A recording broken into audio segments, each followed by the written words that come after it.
The AFL recently asked all 18 clubs if they would support the introduction of a wildcard round. It would be a big change to the finals format.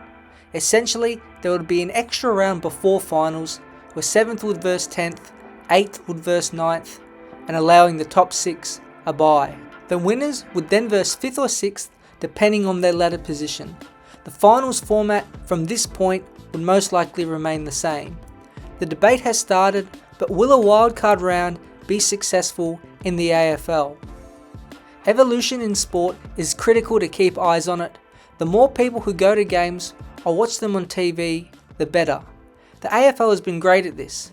Getting rid of the third man up rule in 2017 placed more importance on rucks.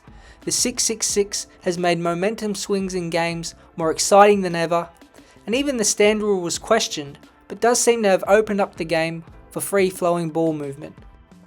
For people arguing we need to keep some tradition in the game, the Final 8 format was only introduced in 2000, and it's not like we've had this format for our entire history. The play-in tournament has been a success in the NBA despite early pushback, and the staple wildcard weekend in the NFL has been around for well over 40 seasons now. The AFL can't seep itself in tradition for every aspect of the sport.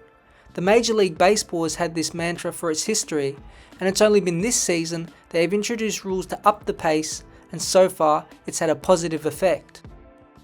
Last season, and especially this year, the race for the 8 has been as close as ever. There won't be much separating 7th and 10th. Having a wildcard round allows more sides the chance to play finals. It's unlikely a side from 10th will ever win a grand final, but that doesn't seem to be the point. It's about entertainment in the end. So for example, if a side that finished 10th can beat 7th, 6th and say 3rd, the shake-up in the finals would be crazy. It's called a wildcard round because wild things can result. Teams can catch fire and injuries to higher placed sides can happen. Having a wildcard round could ultimately put 12 or 13 out of the 18 sides in the hunt for finals. The more teams battling for September means the more fans watching the AFL. 2 more games with packed out stadiums and a chance for finals. It's what the AFL is about. An extra week of finals also creates more revenue that can benefit everyone.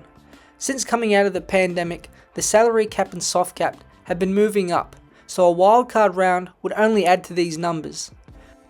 The main stakeholders in the AFL have had mixed reactions. Lachie Neale and Travis Boak were on AFL 360 on Monday, and both players liked the idea.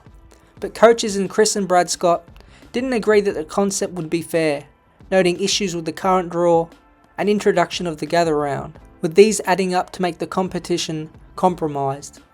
Another drawback may be the rest for the top teams. A wildcard round bye, then if a team wins a qualifying final, they also get another week off and then play a preliminary final. That's just one game played in 3 weeks. That could leave a team really rusty, but then again, being fresh against the banged up opposition could also be a crucial advantage. A wildcard round makes sense. It places more importance and reward for finishing top 6, puts pressure on bottom 8 teams while still giving a chance to sides from 9th to about 12th. It has huge potential for big upsets, exciting moments and wild finishes. Big crowds and big games is what the AFL want, and this will deliver exactly that. Progress in sport is important to keep the game fresh and gripping. The longer teams and their fans can stay in the hunt, the better for the competition.